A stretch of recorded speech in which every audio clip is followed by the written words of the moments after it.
Assalamualaikum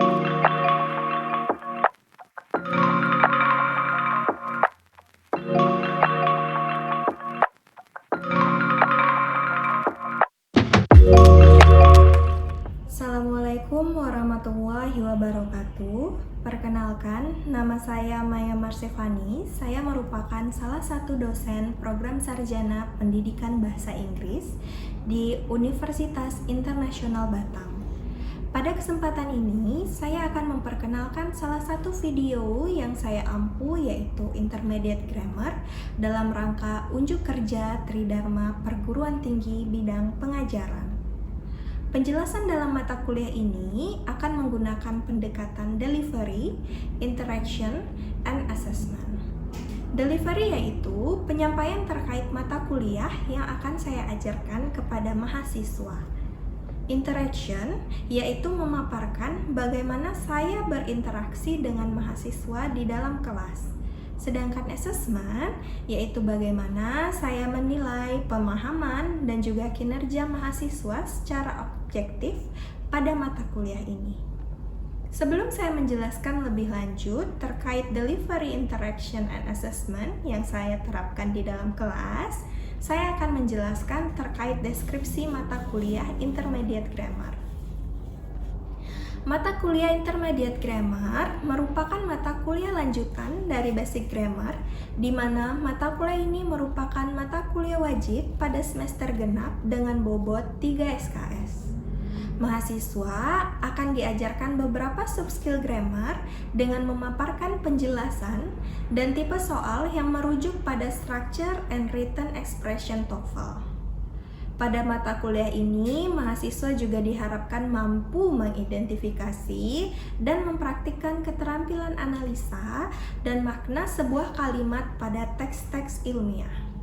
Selanjutnya, saya akan menjelaskan apa saja yang saya gunakan pada aspek delivery. Aspek ini tentu saja berhubungan erat dengan persiapan materi yang diselaraskan dengan capaian pembelajaran lulusan atau kita kenal dengan CPL. CPL ini akan diturunkan menjadi capaian pembelajaran mata kuliah atau CPMK. Pelaksanaan mata kuliah harus sejalan dengan CPMK guna menghasilkan profil lulusan yang sesuai dengan program sarjana pendidikan bahasa Inggris. Nah, terdapat 5 capaian pembelajaran mata kuliah ini, yaitu yang pertama, menganalisis dan membedakan penggunaan tata bahasa Inggris dalam sebuah kalimat. Kedua, menunjukkan sikap bekerja dan berpikir sistematis dalam melakukan analisa gramatikal. Ketiga, menunjukkan sikap antusias, ingin tahu, jujur, teliti, tekun, kritis, dan mandiri selama kegiatan perkuliahan. Keempat, mempraktikkan keterampilan tata bahasa Inggris dalam tulisan. Yang kelima, menganalisis dan mengidentifikasi kesalahan tata bahasa Inggris dalam teks-teks ilmiah. Untuk mencapai CPMK tersebut, tim pengajar menetapkan 8 sub CPMK dalam 16 pertemuan, di mana 14 pertemuan tatap muka, 1 pertemuan ujian semester, dan 1 pertemuan ujian akhir semester. Untuk memastikan efektivitas delivery pada mata kuliah ini, maka mata kuliah ini dibagi menjadi 6 sub skills, yaitu yang pertama, subject-verb agreement, kedua, parallel structure, ketiga, degree of comparison, keempat, the use of the verb on modals, kelima, tenses, dan yang keenam adalah passive voice. Selain itu, untuk menunjang delivery mata kuliah ini, saya juga menggunakan 2 buah sumber, yaitu buku Longman, Deborah Phillips, dan Betty Azar.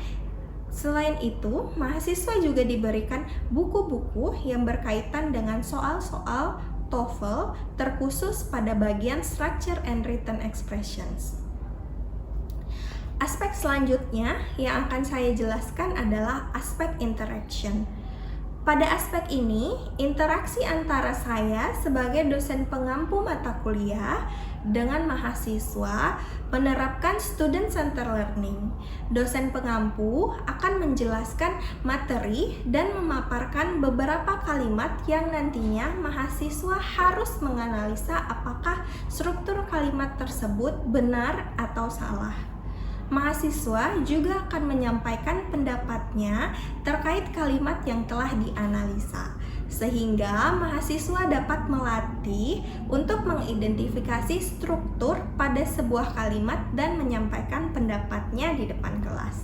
Interaksi juga dilakukan dengan cara membagi mahasiswa untuk berdiskusi secara berpasangan terkait soal yang diberikan oleh dosen pengampu. Setelah selesai berdiskusi, mahasiswa diminta untuk menjawab pertanyaan yang tertera. Untuk mendukung aspek interaksi ini, saya menggunakan Learning Management System atau LMS yang disusun oleh UIB dan video YouTube untuk mendukung penjelasan dari dosen pengampu. Seluruh proses interaksi digunakan untuk mendukung partisipasi aktif mahasiswa sehingga mahasiswa mampu memahami dan mencapai tujuan akhir pembelajaran. Selanjutnya, saya akan menyampaikan aspek asesmen. Pada awal perkuliahan, aspek asesmen telah disampaikan kepada mahasiswa. Mahasiswa akan diinformasikan poin-poin apa saja yang dinilai pada mata kuliah ini sesuai dengan aspek penilaian yang terdapat pada kontrak penilaian. Pengukuran kemampuan mahasiswa juga berdasarkan sub CPMK yang ada pada mata kuliah Intermediate Grammar ini. Terdapat 4 poin pada instrumen penilaian, yaitu pertama, partisipasi, di mana kehadiran dan juga keaktifan mahasiswa di dalam kelas memiliki bobot 10%. Kedua, tugas dan kuis memiliki bobot 20%, di mana setiap pertemuan memiliki tugas individu maupun kelompok. Tugas ini bertujuan untuk mengukur kemampuan dan pemahaman mahasiswa terhadap materi yang telah dipelajari. Kuis diberikan bertujuan sebagai bahan review sebelum pelaksanaan UTS maupun UAS. Yang ketiga, UTS memiliki bobot 35%, di mana tipe UTS yaitu case based, sehingga mahasiswa harus mengerjakan 40 soal pilihan ganda di LMS secara luring menggunakan komputer di lab Universitas Internasional Batam. UTS diberikan untuk mengukur kemampuan dan juga pemahaman mahasiswa selama setengah semester.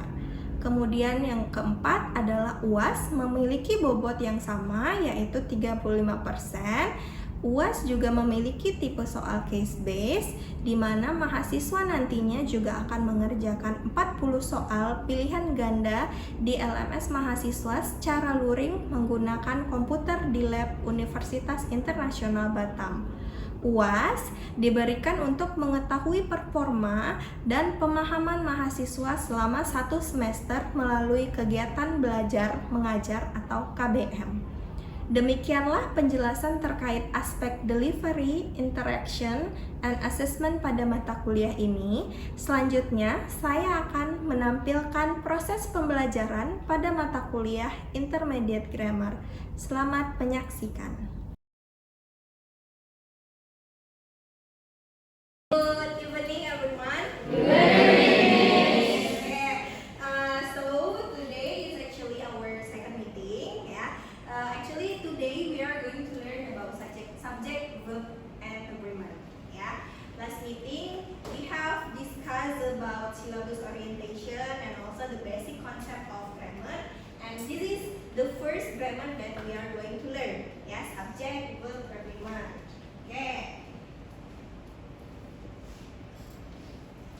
Okay, so for the learning objectives of this material is actually you are able to understand basic forms of subject verb agreements, and then the second one, you have to be able to use the concept and construction in a sentence correctly. And then the third one, students are able to analyze verbs. You are able to analyze the verbs and also agree after prepositional phrases and expressions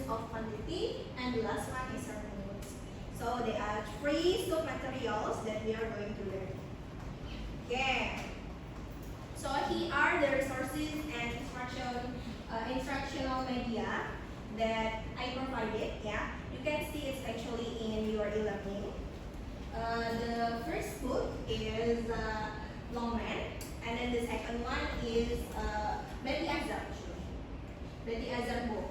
And then for these books, you can access in e-learning.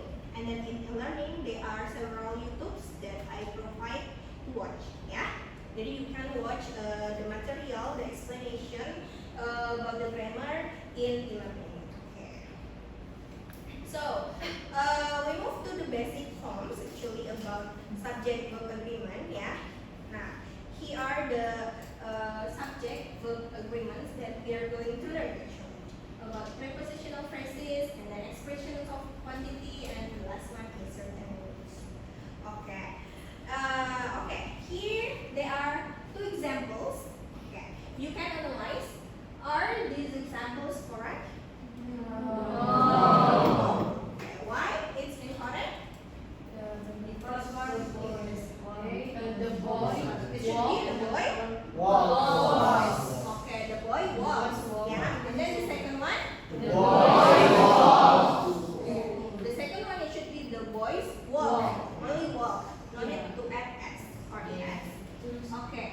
Just remember, if the subject is singular, so the verb one should be plus s or es. Yeah. If the subject is singular, but for the subject that plural, yeah, the boys is plural actually. Now the subject boys is plural, so the verb should be at no need to add s or es after the verb. Okay. Okay. Okay. We move to the first point. It's actually about prepositional phrases. Yeah, there are two sentences here that we are going to analyze. The first sentence is correct or not? No. Correct, incorrect? Incorrect. So it should be Is. The verb should be is. Why? Because the Subject is singular. So the key is the subject, not the doors. Yeah. So that's what we call prepositional phrases. So to the doors is actually prepositional phrases. So that's why for the prepositional phrases, the subject before the prepositional phrases. Jadi the key itself is the subject. Yeah. The key is singular, so that's why the verb should be are or is? Is. Okay. And then the second one? Are. Okay. Okay. So there are questions, several questions that you are going to analyze. Yeah, is that correct or not? So the first question: correct or incorrect? Correct or incorrect? Incorrect. Incorrect. Why? Because the tense is plural. So the subject is? Is tenant. Subject is tenants. Tenants, right? Subject is tenants, and then the verb is? Okay. The verb should be are, yeah? Here, the subject is giving, yeah? Is giving. This one is giving. It should be? Are. Okay, it should be are. Okay. And then the second one?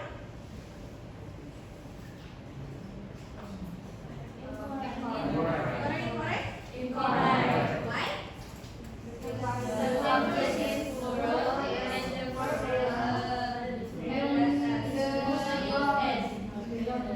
Subject, which one the subject? Subject. Okay.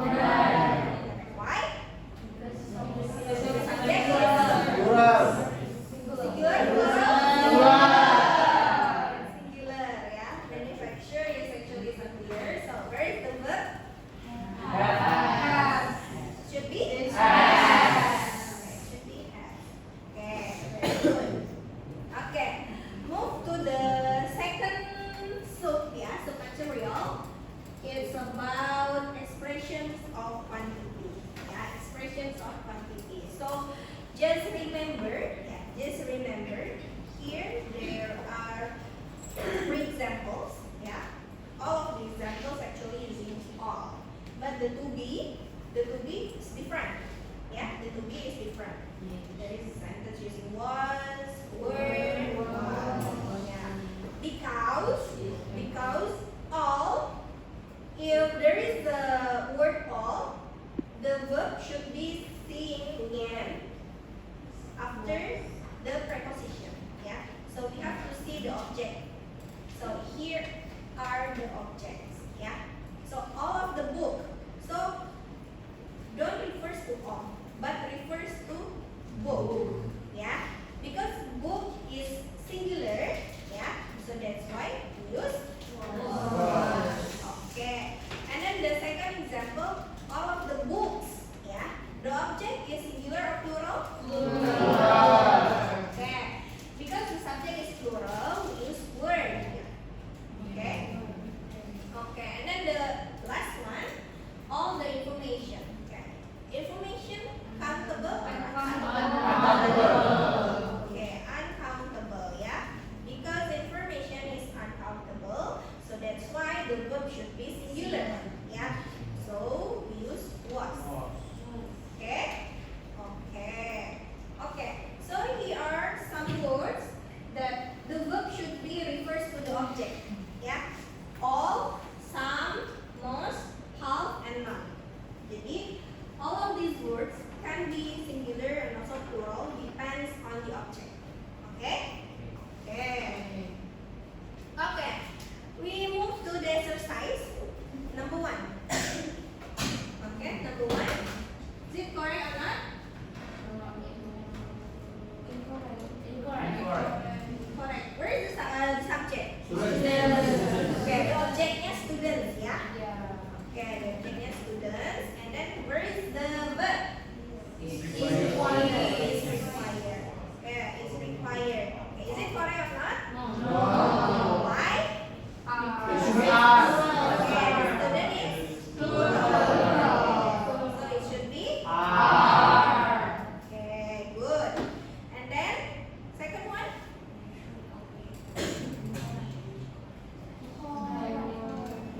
Correct, correct? Correct, yeah. Because you can see here questions. Okay, good. And then the last one. Correct and correct? Correct. Why?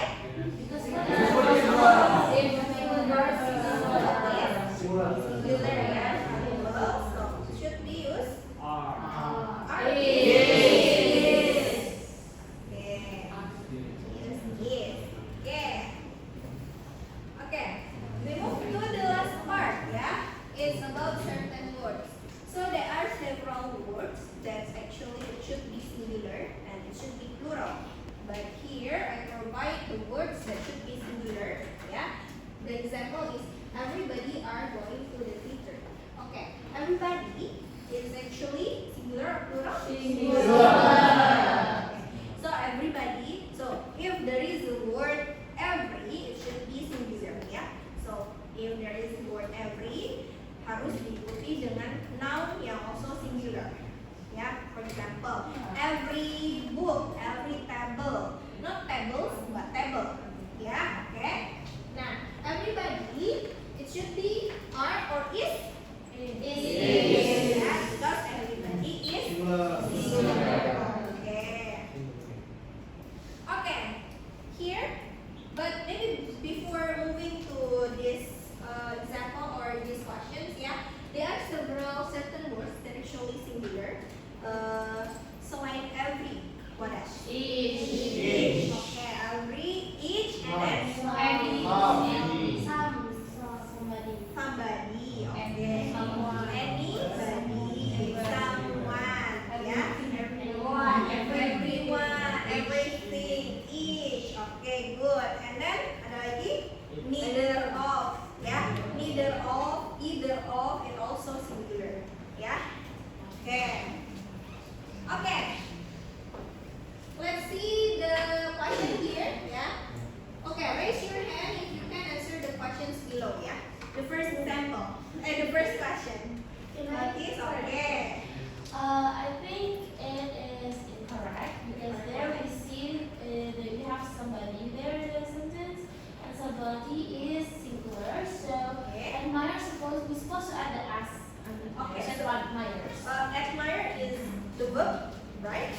Okay, so the verb because it's singular, the subject is singular. Put S. Yes. Okay, very good. So it should be somebody actually admires. Yeah, admires, not admire, but admires. Okay, the second one. Okay, Vita. I think that's correct because the subject is each. Each. Okay, good. Each is singular. Okay, good. And then The verb is needs. needs. Should G-U-F-S. Okay, because needs plus S it should be for singular subject. Okay, it's very good, yeah. Okay, good. Okay, and then the third one. Okay, the third one. Okay, Kaisan. I realized that there are 3 clauses. Okay, there are 3 clauses. Uh, How about the first clause? The first clause is it Correct. is nice to live. Okay, is it That is correct? conjunction.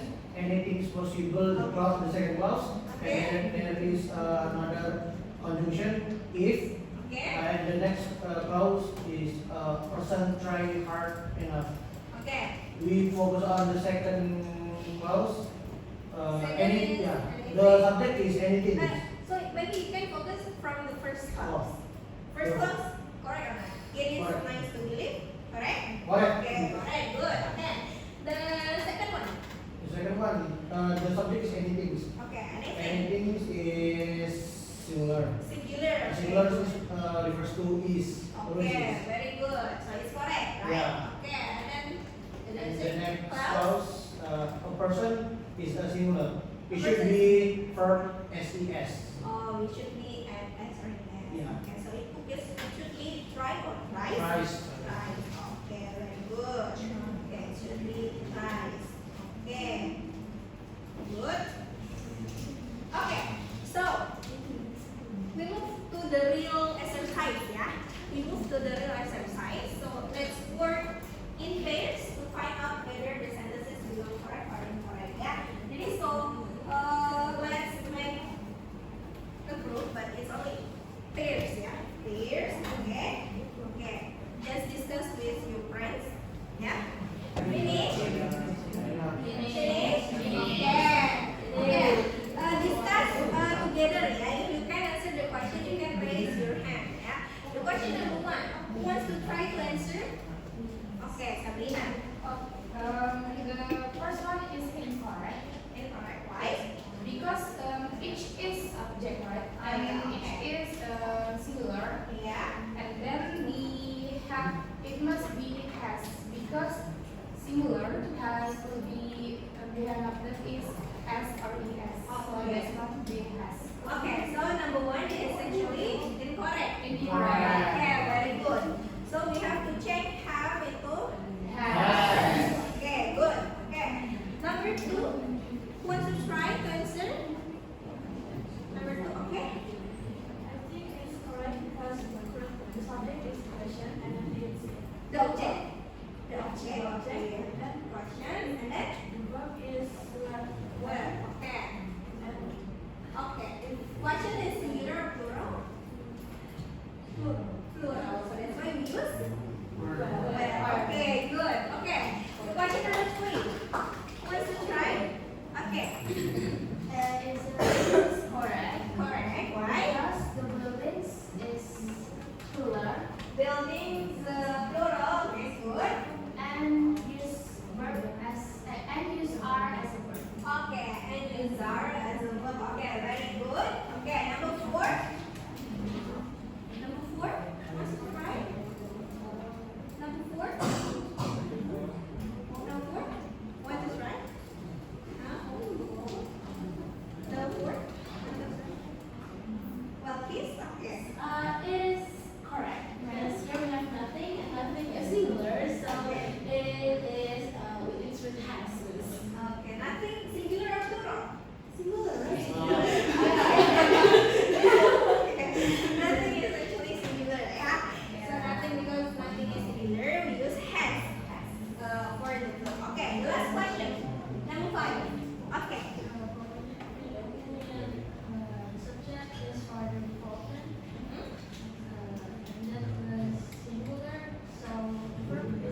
Oke, Angel.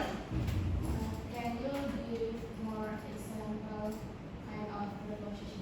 Oke, example of word of preposition ya. Oke, it can be between, for, ya, at, in, ya. It's all of the sentences, not sentences, all of the words are actually preposition. Jadi kalau di bahasa Indonesia tuh di atas, di bawah, di samping, nah itu semua preposition, ya. Kata tempat kalau misalnya di bahasa Indonesia, ya. Iya. Oke. Jadi itu semua adalah preposition. Oke. Oke, ada lagi? No. Oke, no. Oke. We move to the conclusion, ya. What we learned today tentang apa? Subject. Oke. Subject verb agreement. Oke. Jadi subject verb agreement is actually simple, ya.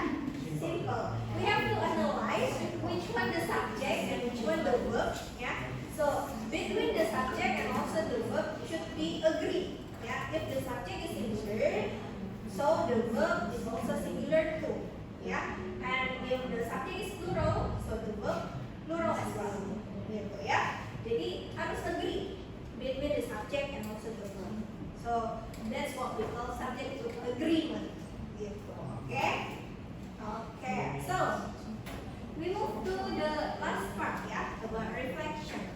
So far what we learned. Ada yang mau disampaikan? Okay. So far what I learned today is about the subject verb agreement and how to make the different of that, like professional phrase and expressions of quantity, certain words, and how we could find out that place. So that was interesting. Okay. So that's actually what we learned